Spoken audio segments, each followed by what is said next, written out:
Hi everyone, today we will talk about how to fix or how to solve the problem of rotate on the application of Google Wallet. We click on settings.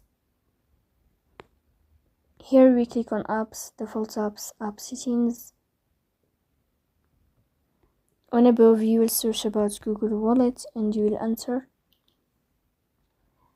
Then this page of app info, you will click on first stop and you will click OK.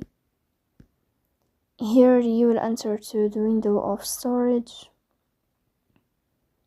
Then we click on clear cache, but pay attention, don't click clear data because that can delete your account or can cause you errors in your app. In the end, you can turn off your phone and you can restart your phone again to fix that problem.